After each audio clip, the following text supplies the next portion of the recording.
నమస్కారం ETV news కి స్వాగతం ముందుగా ముఖ్యాంశాలు టర్కీలో సైనిక తిరుగుబాటు యత్నం పార్లమెంట్ పై బాంబులు వైమానిక దాడిలో 17 మంది పోలీసుల మృతి నేడు ప్రధాని ఆధ్వర్యంలో అంతర్రాష్ట్ర మండలి భేటీ ఆధార్ ప్రత్యక్ష నగదు బదిలీపై చర్చ హాజరు కానున్న ముఖ్యమంత్రులు విభజన హామీల అమలుకు ప్రధానికి విజ్ఞప్తి చేయనున్న చంద్రబాబు కేంద్ర మంత్రులకు నివేదికలు సమర్పించనున్న ఆంధ్రప్రదేశ్ ముఖ్యమంత్రి తెలంగాణ సమస్యల పరిష్కారమే ఎజెండాగా మోదీతో భేటీ కానున్న కేసీఆర్ ప్రత్యేక హైకోర్టు ఆర్థిక సాయం కోసం అభ్యర్థన విజయవాడలో శిశువు అపహరణ కేసు సుఖాంతం తల్లిదండ్రుల ఒడికి చేరిన పసిబిడ్డ పోలీసుల అదుపులో 2 నిందితులు ఉపాధ్యాయుల ఏకీకృత సర్వీసులకు కేంద్రం అంగీకారం తెలంగాణ అభిప్రాయం తెలుసుకున్నాక రాష్ట్రపతి ఉత్తర్వులకు సవరణలు ఆంధ్రప్రదేశ్లో పోలీసు ఉద్యోగాల నియామక ప్రక్రియలో సంస్కరణలు ఎస్ఐ పోస్టులకు ప్రిలిమ్స్ మెయిన్స్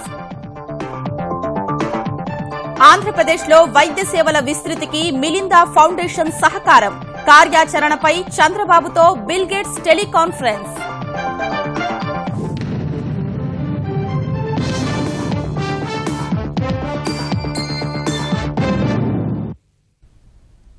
టర్కీలో సైన్యం తిరుగుబాటుకు యత్నించింది దేశంలో అధికారాన్ని హస్తగతం చేసుకోవాలని ప్రయత్నించింది దేశవ్యాప్తంగా మార్షల్ చట్టం కర్ఫ్యూ విధించారు రాజధాని అంకారా గగనతలంలో సైనిక విమానాలు హెలికాప్టర్లు పహారా నిర్వహిస్తున్నాయి అనేక చోట్ల సైన్యం దాడులకు దిగింది ఈ దాడుల్లో 17 మంది పోలీసులు ప్రాణాలు కోల్పోయారు కొంతమంది సైనికుల్ని పోలీసులు హతమార్చారు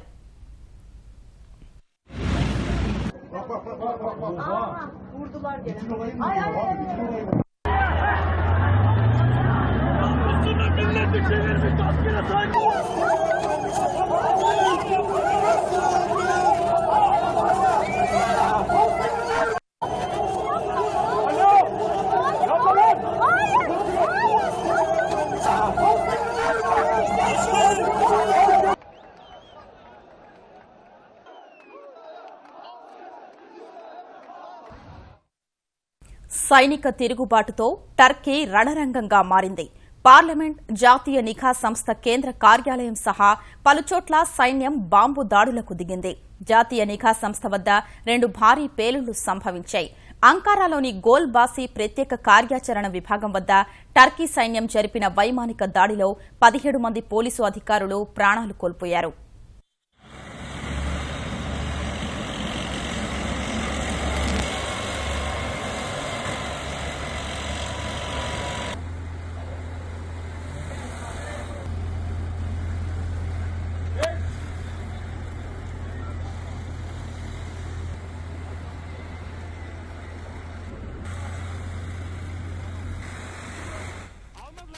టర్కీ అధికారిక టీవీ ఛానల్ను స్వాధీనం చేసుకునేందుకు ప్రయత్నించిన 4 సైనికులు ఒక సైనికాధికారిని పోలీసులు హతమార్చారు ఇస్తాంబుల్ నగరంలో సైన్యం జరిపిన కాల్పుల్లో 2 పౌరులు ప్రాణాలు కోల్పోయారు టర్కీ శాటిలైట్ స్టేషన్లో సైనిక దాడి కారణంగా 2 సిబ్బంది మృతి చెందారు రాజధాని అంకారాలోని మరికొన్ని చోట్ల కూడా సైన్యం దాడులు కొనసాగుతున్నాయి ఇస్తాంబుల్లోని టక్సిమ్ స్క్వేర్ వద్ద పోలీసులు సైన్యం మధ్య హోరాహోరీ కాల్పులు జరుగుతున్నాయి ఇక్కడ భారీ పేలుళ్లు సంభవించినట్లు టర్కీ మీడియా వెల్లడించింది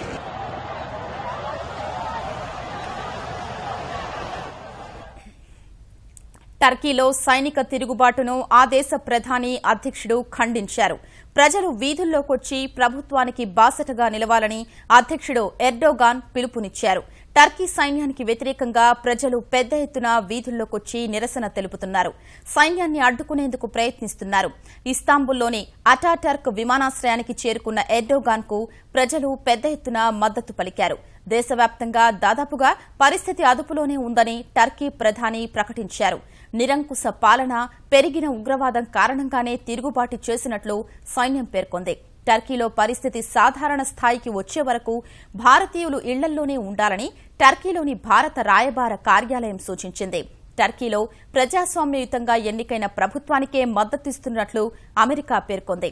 టర్కీలో చోటు చేసుకున్న పరిణామాలపై అమెరికా విదేశాంగ మంత్రి జాన్ కెర్రీతో అధ్యక్షుడు బరాక్ ఒబామా మాట్లాడి తాజా పరిస్థితులపై చర్చించారు.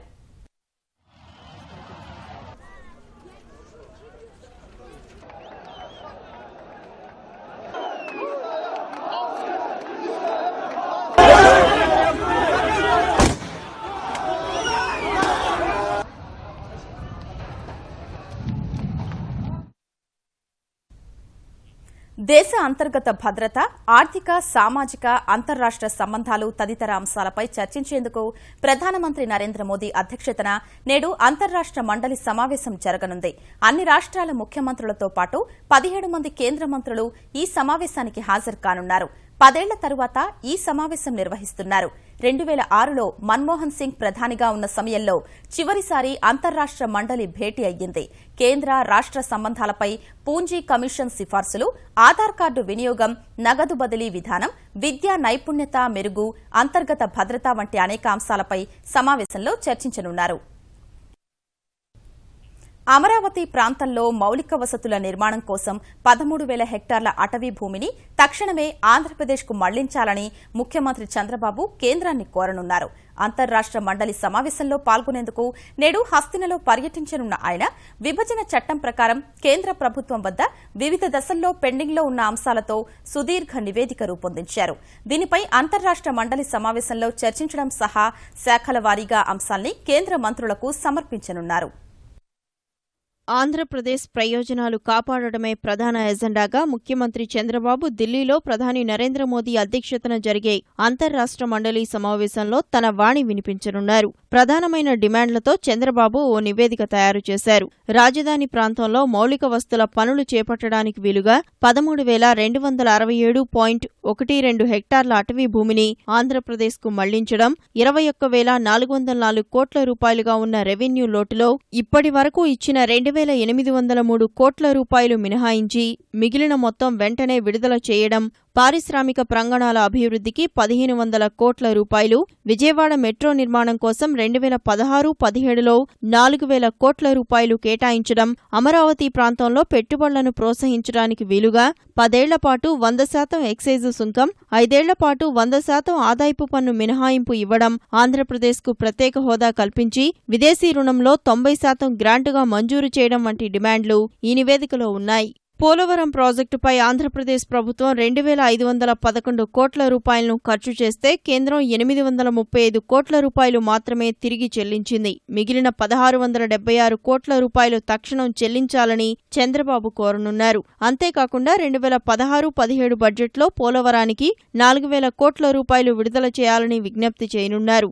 విభజన చట్టంలోని సెక్షన్ 26 ప్రకారం అసెంబ్లీ నియోజకవర్గాల సంఖ్యను 175 నుంచి 225కు పెంచడం సహా తెలంగాణ ప్రభుత్వం చేపడుతున్న అక్రమ ప్రాజెక్టులను నియంత్రించడానికి తక్షణం అపెక్స్ కౌన్సిల్ సమావేశం ఏర్పాటు చేయాలని కేంద్రాన్ని చంద్రబాబు కోరనున్నారు. కేజీ బేసిన్లో ఉత్పత్తయ్యే గ్యాస్లో 50% రాష్ట్రంలోని పరిశ్రమల అవసరాలకు కేటాయించాలని అనంతపురం కేంద్రీయ విశ్వవిద్యాలయం, విజయనగరం గిరిజన విశ్వవిద్యాలయాల్లో 2016-17 విద్యా సంవత్సరం నుంచే తరగతులు ప్రారంభించాలని, రాష్ట్రంలోని 6,285 మెట్రిక్ టన్నుల ఎర్రచందనం నిల్వలను విక్రయించేందుకు అనుమతులివ్వాలని, విభజన చట్టంలో చెప్పినట్లు విశాఖ రైల్వే జోన్పై వేగంగా నిర్ణయం తీసుకోవాలని, కృష్ణా పుష్కరాల కోసం 500 కోట్ల రూపాయలు ఇవ్వాలని కేంద్రానికి చంద్రబాబు విన్నవించనున్నారు. అంతర్రాష్ట్ర మండలి సమావేశంలో పాల్గొనేందుకు ఢిల్లీ వెళ్లిన ముఖ్యమంత్రి కేసీఆర్ తెలంగాణ సమస్యలపై ఏకరువు పెట్టనున్నారు. రాష్ట్రానికి ప్రత్యేక హైకోర్టు ఏర్పాటు చేయాలని, 9-10 షెడ్యూల్లోని సంస్థల వ్యవహారాన్ని త్వరగా తేల్చాలని ప్రధానికి విజ్ఞప్తి చేసే అవకాశాలున్నాయి. తెలంగాణలో పెద్ద ఎత్తున చేపట్టిన హరితహారం కార్యక్రమం గురించి వివరించడం సహా నీతి ఆయోగ్ సిఫార్సులకు అనుగుణంగా మిషన్ కాకతీయ, మిషన్ భగీరథకు ఆర్థిక సాయం చేయాలని కోరనున్నారు.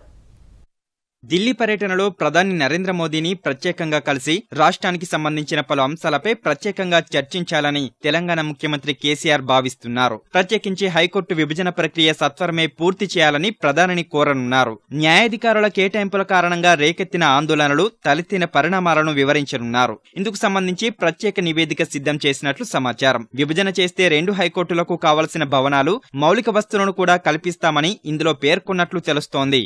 9-10 షెడ్యూల్లోని సంస్థల అంశాన్ని కూడా ప్రధాని వద్ద కేసీఆర్ ప్రస్తావించే అవకాశాలున్నాయి. విభజన జరగకపోవడం వల్ల రేకెత్తుతున్న వివాదాలు, జరుగుతున్న నష్టం వంటి అంశాలను మోదీకి వివరించాలని భావిస్తున్నారు. తెలంగాణ ప్రభుత్వం ప్రతిష్టాత్మకంగా చేపట్టిన మిషన్ కాకతీయ, మిషన్ భగీరథ, హరితహారం కార్యక్రమాలకు 24,000 కోట్ల రూపాయల ఆర్థిక సాయం అందించాలని నీతి ఆయోగ్ కేంద్రానికి ఇప్పటికే సిఫారసు చేసింది. ఈ నేపథ్యంలో వీలైనంత త్వరగా నిధులు ఇవ్వాలని కేసీఆర్ విజ్ఞప్తి చేయనున్నారు. ఢిల్లీ పర్యటనలో భాగంగా న్యాయ, ఆర్థిక, పర్యావరణ, నీటిపారుదల శాఖల మంత్రులను కలిసి కేసీఆర్ తెలంగాణ సమస్యలపై చర్చిస్తారు. వచ్చే నెలలో మిషన్ భగీరథ కార్యక్రమాన్ని ప్రారంభించాలని ప్రధానిని స్వయంగా ఆహ్వానించనున్నట్లు సమాచారం. 2 రోజుల ఉత్కంఠకు తెరపడింది. విజయవాడ పాత ప్రభుత్వాసుపత్రిలో అపహరణకు గురైన శిశువు తల్లిదండ్రుల ఒడికి చేరింది. అవనిగడ్డలో శిశువును గుర్తించిన పోలీసులు అక్కడికెళ్లి పసిబిడ్డను క్షేమంగా విజయవాడ తీసుకొచ్చారు.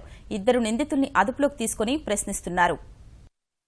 విజయవాడ పోలీసులను ఉరుకులు పరుగులు పెట్టించిన శిశువు అపహరణ కేసు సుఖాంతమైంది. పాత ప్రభుత్వాసుపత్రి నుంచి గురువారం మాయమైన శిశువు ఆచూకీని పోలీసులు కనిపెట్టారు. కృష్ణా జిల్లా అవనిగడ్డలో ఓ యువతి వద్ద శిశువును గుర్తించిన పోలీసులు పసిబిడ్డను విజయవాడకు తీసుకొచ్చి ప్రభుత్వాసుపత్రిలో ఉన్న తల్లిదండ్రులకు అప్పగించారు. కామర్ల వ్యాధితో బాధపడుతున్న ఆ చిన్నారికి వైద్యులు చికిత్స చేస్తున్నారు. ఆస్పత్రి నుంచి శిశువును అపహరించిన అనుమానితుల్ని గంగు నాగమల్లేశ్వరి, రాజాగా పోలీసులు గుర్తించారు. అవనిగడ్డలో వారిద్దరినీ పోలీసులు అదుపులోకి తీసుకున్నారు. ఆస్పత్రి ఇంక్యుబేటర్లో ఉంచిన శిశువును అపహరించేందుకు వారికి ఎవరైనా సహకరించారా అన్న దానిపై ఆరా తీస్తున్నారు. బిడ్డ తిరిగి దక్కేసరికి ఆ తల్లిదండ్రుల ఆనందానికి అవధుల్లేకుండా పోయాయి. పోలీసులు త్వరగా కేసును ఛేదించడంపై బంధువులు హర్షం వ్యక్తం చేస్తున్నారు. మా బాబుని మాకు తెచ్చిచ్చేందుకు కష్టపడినందుకు చాలా సంతోషంగా ఉంది. అందరికి పోలీసు వారికి అయితే ఎంతో రుణపడి ఉంటాం మేము. మాకు ఇంకా ఏం వివరాలు చెప్పలేదు సార్. బేబీని చూపించారు చాలా, అంతే. మాకు పర్లేదు అంటే పెట్టారు బాక్స్లో. మాటల్లో చెప్పలేని తల్లి ఆనందం. చూసుకున్నది వచ్చి పక్కన కూర్చుంది, ట్రీట్మెంట్ జరుగుతుంది. మీ అందరికీ కూడా పోలీసు వాళ్ళకి అందరికీ చేతులు మోకాలు పాదలే దండం పెట్టుకుంటున్నాను. అందరికీ కూడా పేరు పేరున థ్యాంక్స్ అండి. బేబీని అయితే మదర్కి సేఫ్గా అందజేసాం. డాక్టర్స్ అందరూ కూడా బేబీ హెల్తీగా ఉందని చెప్తున్నారు. ఎటువంటి ప్రాబ్లం అయితే లేదు. ఇంకా ఫర్దర్ ఇన్వెస్టిగేషన్ జరగాల్సి ఉంది. ఆ ఇన్వెస్టిగేషన్ అంతా చేసిన తర్వాత మీకు పూర్తి వివరాలు అయితే తెలియజేస్తాం. శిశువు అపహరణ కేసుపై ముఖ్యమంత్రి చంద్రబాబు స్వయంగా ఆరా తీశారు. సీఎం ఆదేశాలతో 10 పోలీసు బృందాలు వేరువేరు ప్రాంతాల్లో ముమ్మరంగా గాలింపు చేపట్టాయి. కృష్ణా, గుంటూరు జిల్లాల్లో పలువురిని అదుపులోకి తీసుకుని ప్రశ్నించారు. ఓ వ్యక్తి ఇచ్చిన సమాచారంతో నిందితుల గుట్టు రట్టు చేశారు. శిశువును ఎందుకు అపహరించారన్న విషయమై నిందితులను పోలీసులు ప్రశ్నిస్తున్నారు. ఉపాధ్యాయుల ఏకీకృత సర్వీసుల దిశగా చర్యలు చేపట్టనున్నట్లు తెలుగు రాష్ట్రాలకు కేంద్ర ప్రభుత్వం హామీ ఇచ్చింది. తెలంగాణ అభిప్రాయం తెలుసుకున్న తరువాతే ఉపాధ్యాయుల ఏకీకృత సర్వీసులపై రాష్ట్రపతి ఉత్తర్వుల సవరణకు చర్యలు తీసుకునేందుకు అంగీకరించినట్లు తెలిసింది. 2 రాష్ట్రాల అధికారులతో కేంద్ర హోంశాఖ సంయుక్త కార్యదర్శి దిలీప్ కుమార్ సమావేశం ఏర్పాటు చేయగా తెలంగాణ నుంచి ఎవరూ హాజరు కాలేదు. ఈ నెల 27న ఏర్పాటు చేయనున్న తదుపరి సమావేశంలో తెలంగాణ అభిప్రాయం తెలుసుకుని ఏకీకృత సర్వీసుల దిశగా చర్యలు తీసుకుంటామని ఏపీకి కేంద్రం తెలిపినట్లు సమాచారం. ఈ విధానాన్ని 1998 నుంచి అమలయ్యేలా చర్యలు తీసుకోవాలని కేంద్రాన్ని ఆంధ్రప్రదేశ్ అధికారులు కోరినట్లు తెలిసింది. దేవాదుల ప్రాజెక్టుకు కేంద్ర ప్రభుత్వం 300 కోట్ల రూపాయల నిధులు విడుదల చేసింది. వచ్చే 2 ఏళ్లలో ప్రాజెక్టు పూర్తి చేసి 6 లక్షల ఎకరాలకు సాగునీరు అందించాలని పట్టుదలతో ఉన్న తెలంగాణ ప్రభుత్వం 2016-17 సత్వర సాగునీటి పథకం ఏఐబీపీ కింద 725 కోట్లు ఇవ్వాలని కేంద్రానికి ప్రతిపాదించింది. ఈ మేరకు తొలి విడతలో 300 కోట్లు విడుదలైనట్లు నీటిపారుదల శాఖ వర్గాలు తెలిపాయి. 3 దశల్లో చేపట్టిన దేవాదులకు ఇప్పటికే తెలంగాణ ప్రభుత్వం 7,900 కోట్లు ఖర్చు చేసింది. ఇది పూర్తి కావడానికి మరో 4,000 కోట్లు అవసరం. 2016-17 సంవత్సరానికి 2,900 కోట్లతో పనులు చేపట్టాలని నీటిపారుదల శాఖ లక్ష్యంగా పెట్టుకుంది. ఇందులో ఏఐబీపీ కింద కేంద్రం 25% అంటే 725 కోట్లు ఇవ్వాలి. కేంద్రం నుంచి మిగిలిన నిధులు రావాలంటే తెలంగాణ ప్రభుత్వం మరో 1,200 కోట్లు ఖర్చు చేయాలి. పోలీసు ఉద్యోగాల భర్తీకి సంబంధించిన పరీక్షల్లో సవరణలు చేస్తూ ఆంధ్రప్రదేశ్ ప్రభుత్వం ఉత్తర్వులు జారీ చేసింది. పోలీసు అధికారుల నియామకానికి ప్రాథమిక స్థాయిలో ప్రిలిమ్స్ పరీక్షలు నిర్వహించాలని నిర్ణయించింది. ఇందులో అర్హత సాధిస్తేనే దేహదారుఢ్య పరీక్షలు ఉంటాయి. అనంతరం మెయిన్స్ పరీక్షలు నిర్వహిస్తారు. 5 కిలోమీటర్ల పరుగు పందాన్ని పూర్తిగా రద్దు చేశారు. 100 మీటర్లు పరుగు పందెంతో పాటు 3.8 మీటర్ల లాంగ్ జంప్, 1600 మీటర్ల పరుగు పందాన్ని అభ్యర్థులు పూర్తి చేయాల్సి ఉంటుందని ప్రభుత్వం ఉత్తర్వుల్లో పేర్కొంది. 100 మీటర్ల పరుగు పందెంను పురుష అభ్యర్థులు 16.5 సెకండ్లు, మహిళా అభ్యర్థులు 18.5 సెకండ్లలో పూర్తి చేయాలి. 1600 మీటర్ల పరుగు పందెంను 9 నుంచి 10 నిమిషాల వ్యవధిలో పూర్తి చేయాలి. దేహదారుఢ్య పరీక్షల్లో అర్హత సాధించిన వారికే మెయిన్స్ పరీక్ష రాసేందుకు అవకాశం ఉంటుంది. సివిల్ ఎస్ఐ, కానిస్టేబుల్ పోస్టుల్లో 33.3%, ఆర్మ్డ్ రిజర్వ్ ఏఆర్ విభాగంలో 20% మేర మహిళలకు రిజర్వేషన్ కల్పించారు. సబ్ ఇన్స్పెక్టర్ స్థాయికి ప్రిలిమ్స్ పరీక్ష 200 మార్కులకు, కానిస్టేబుల్ స్థాయి ఉద్యోగానికి 100 మార్కులకు ఉంటుంది. కృష్ణా పుష్కరాలకు రెవెన్యూ, పోలీస్ యంత్రాంగాలు సమన్వయంతో పనిచేసి సకాలంలో పనులు పూర్తయ్యేలా చూడాలని ఆంధ్రప్రదేశ్ ముఖ్యమంత్రి చంద్రబాబు ఆదేశించారు. పుష్కరాల ఏర్పాట్లపై విజయవాడలోని తన కార్యాలయంలో కృష్ణా, గుంటూరు జిల్లాల అధికారులతో ఉన్నత స్థాయి సమీక్ష నిర్వహించిన ముఖ్యమంత్రి ప్రణాళికలు రూపొందించుకోవడమే కాకుండా పక్కాగా అమలయ్యేలా ప్రతి ఒక్క అధికారి దృష్టి పెట్టాలని తేల్చి చెప్పారు. పనులపై నిరంతర పర్యవేక్షణ, నిఘా అవసరమని స్పష్టం చేశారు. ఘాట్లకు దారితీసే ఏ రహదారి కూడా అరకొర పనులతో అసంతృప్తిగా ఉండరాదని హెచ్చరించారు. నగరాల్లో సుందరీకరణ పనులు వేగవంతం చేయాలని, ఎటు చూసినా పచ్చదనం కనిపించేలా చర్యలు తీసుకోవాలన్నారు. భక్తుల రద్దీ, అవసరాలకు తగినట్టుగా మరుగుదొడ్లు ఏర్పాటు చేయాలని చెప్పిన సీఎం పుష్కర పనులు చివరి వరకు చేపడుతూనే ఉండడం సబబు కాదని, నిర్లక్ష్యాన్ని ఎట్టి పరిస్థితుల్లోనూ ఉపేక్షించరని తెలిపారు. ఆంధ్రప్రదేశ్లో పేదలకు వైద్య సేవల్ని విస్తరించేందుకు మైక్రోసాఫ్ట్ అధినేత బిల్ గేట్స్ నిర్వహిస్తున్న మిలిందా గేట్స్ ఫౌండేషన్ ముందుకొచ్చింది. అతి తక్కువ వ్యయంతో వైద్య రంగానికి అవసరమైన సాంకేతిక పరికరాలు అందజేస్తామని ముఖ్యమంత్రి చంద్రబాబుకు బిల్ గేట్స్ హామీ ఇచ్చారు. శుక్రవారం రాత్రి అరగంట సేపు బిల్ గేట్స్తో ఫోన్లో సంభాషించిన చంద్రబాబు ఆరోగ్య రంగంలో ఏపీ ప్రభుత్వానికి సాంకేతిక, విజ్ఞాన భాగస్వామిగా ఉండేందుకు సహకరించాలని కోరారు. ఏపీ ప్రభుత్వం ఆరోగ్య రంగంలో నిర్వహిస్తున్న ఈ ప్రగతి కార్యక్రమంలో సలహాదారుగా వ్యవహరించాలని, అలాగే ఆసక్తిగా ఉన్న సంస్థల్ని భాగస్వాములు చేయాలని కోరారు. వైద్య రంగంలో కాకుండా ఏపీలో వ్యవసాయ రంగంలో సాంకేతికతను వినియోగించుకునే విషయంలో సహకరించే అంశాన్ని సీఎం బిల్ గేట్స్ దృష్టికి తీసుకెళ్లారు. సంయుక్తంగా చేపట్టే కార్యక్రమాలకు ప్రభుత్వం తరపున ఆర్థిక సాయం అందించాలని ముఖ్యమంత్రిని కోరిన బిల్ గేట్స్ అతి తక్కువ వ్యయంతో వైద్య రంగానికి అవసరమైన సాంకేతిక పరికరాలు అందజేస్తామని హామీ ఇచ్చారు. రోడ్డు ప్రమాదంలో చిన్నారి రమ్య మృతి తరువాత మద్యపానం వల్ల జరిగే అనర్థాల్ని అరికట్టేందుకు హైదరాబాద్లో బార్లపై కఠిన ఆంక్షలు తెచ్చిన తెలంగాణ ఆబ్కారీ శాఖ మరో అడుగు వేసింది. పరిమితికి మించి మద్యం సరఫరా చేయకుండా బ్రీత్ ఎనలైజర్లు ఏర్పాటు చేయాలని బార్ల యజమానుల్ని ఆబ్కారీ శాఖ ఆదేశించింది. బార్ల యజమానులతో భేటీ అయిన ఆబ్కారీ శాఖ సంచాలకులు చంద్రవదన్ మద్యం అమ్మకాలపై పలు సూచనలు చేశారు. బ్రీత్ ఎనలైజర్ల ద్వారా ఎక్కువగా మద్యం సేవించేవారని భావించిన వ్యక్తికి సరఫరా ఆపివేస్తారు. ఈ నిబంధనలు ఉల్లంఘించిన బార్ యాజమాన్యాలపై కఠిన చర్యలు తీసుకుంటామని ఆబ్కారీ శాఖ హెచ్చరించింది. తాగిన మద్యం పరిమాణం, మానసిక స్థితి పరీక్షించుకునేందుకు ప్రత్యేక యాప్ను రూపొందించాలని కూడా ఆబ్కారీ శాఖ భావిస్తోంది. ఆంధ్రప్రదేశ్ ప్రజల సామాజిక, ఆర్థిక స్థితిగతుల్ని తెలుసుకునేందుకే ప్రభుత్వం ప్రజా సాధికారిక సర్వే చేపట్టిందని తెలుగుదేశం పార్టీ ఆంధ్రప్రదేశ్ అధ్యక్షుడు కళా వెంకట్రావు అన్నారు. సర్వేలో సమగ్ర సమాచారం సేకరించడం ద్వారా పరిపాలనను మరింత మెరుగుపరుచుకునే వీలుంటుందన్న ఆయన ప్రభుత్వం చేపడుతున్న ప్రతి కార్యక్రమాన్ని విమర్శించడమే పనిగా పెట్టుకున్న వైకాపా సమగ్ర సర్వేపై కూడా దుష్ప్రచారం చేస్తోందని విమర్శించారు. సర్వే ద్వారా రేషన్ కార్డులు తొలగిస్తారని ప్రజల్ని రెచ్చగొడుతున్నారన్న ఆయన అలాంటి అవకాశం లేనే లేదని చెప్పారు. ఆంధ్ర రాష్ట్రం మొత్తం మీద స్థితిగతులు తెలుసుకోవటానికి ప్రభుత్వ పథకాలు కానీ, ప్రభుత్వ నిర్ణయాలు కానీ, ఈ రాష్ట్ర నవ్యాంధ్ర నిర్మాణం త్వరితగతిన జరగడానికి కానీ, పథకాలు పేద ప్రజల దగ్గరికి చేరటానికి కానీ ఉద్దేశించినటువంటిదే తప్ప ఎవరికి తీసేయాలి, నష్టం కలిగించాలి దీనివల్ల అనేటటువంటి ఆలోచన ప్రభుత్వంలో లేదు అని చెప్పడానికే ఈ రోజున మీ ద్వారా నేను ప్రజలకు మనవి చేస్తున్నాను.